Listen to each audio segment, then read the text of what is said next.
is Rita Skeeter, and this is Marlon Brando. He was born on April the 3rd, 1924 in Omaha, USA. According to the media, he died on the 1st of July 2004 in Los Angeles, USA at the age of 80.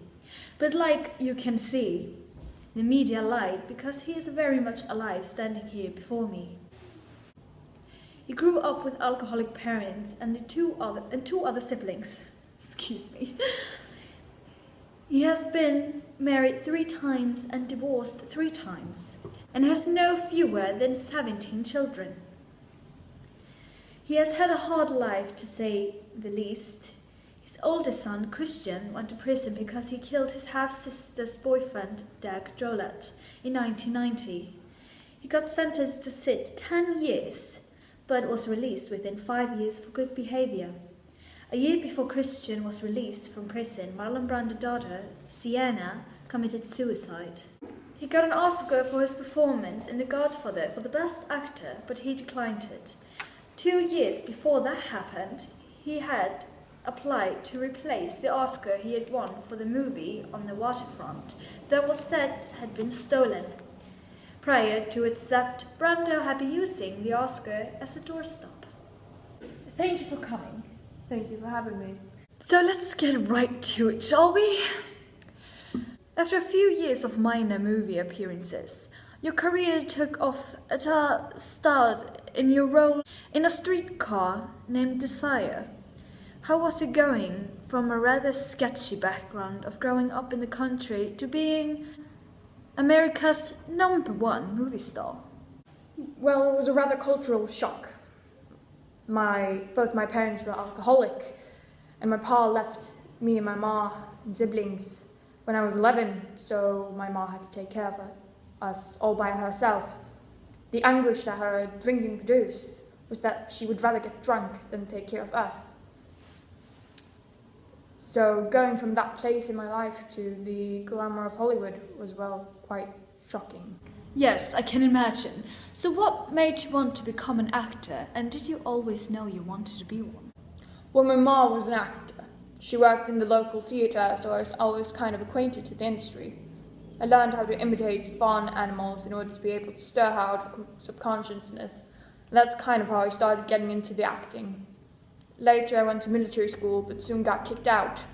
So when my sister decided to go study in New York, I followed her. Began studying at the American Theatre Wing Professional School.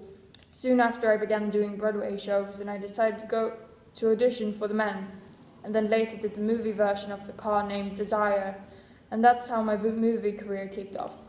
Oh, lovely. Now, you're quite a spectacular actor. You have been nominated for 8 Oscars, and 2 of whom you won, but I heard that you declined one of them. Why is that? I did it to rebel against the way Hollywood depicted Native Americans and their treatment towards their culture. There are some rumors that you are bisexual. Do you have any comments on that subject? I don't see how my love life is relevant to this conversation, but yes, I have no preference over sex when it comes to love. Of course, now a bit out of the subject that I guess all the viewers would like to know. I've heard that you got fired from school for roaming the halls on a motorcycle. Is that true? I'm afraid so. Nice to get that out of the way. Now you have been married 3 times, all of whom have failed. What do you think is the reason for these failures? Well, I married my first wife, Anna, because she got pregnant. The relationship was never meant to be, though. I'm ashamed to admit that I cheated on her a number of times. She had also lied to me about her origin, where she had said she was Indian. In fact, she was originally from Britain, just grew up in India. We decided to divorce and got into an ugly custody battle over our son, Christian. Later, I met my second wife, Movita. She too was an actor and we hit it off right away. But in the end, that too went down in flames. My third wife, Teresa, and I met during the shooting of the movie Mutiny on the Bounty. After that movie, I frankly was a bit sick of acting, so Teresa and I purchased an island near the place we shot the movie. You founded your own production company, Pennybaker, and appointed your father, the man you claimed to hate, to run it. Why would you do that? Well, honestly, I'd rather enjoy throwing my success in his face, and it was a perfect opportunity to take shots at him for his lazy fathering skills. But as it turned out, trusting him with my money and career was a huge mistake. He ran the company to the ground and I became bankrupt. It seems as though he was as bad of a businessman as he was a father. Now, during the time you directed, produced, and starred in the box office flop One-Eyed Jacks, how do you think that affected your career? Well, as I said, I got completely bankrupt. During the shooting of the movie, I was going through my first divorce, so I was rather distracted in the making of the movie, which I think largely affected the outcome of the film.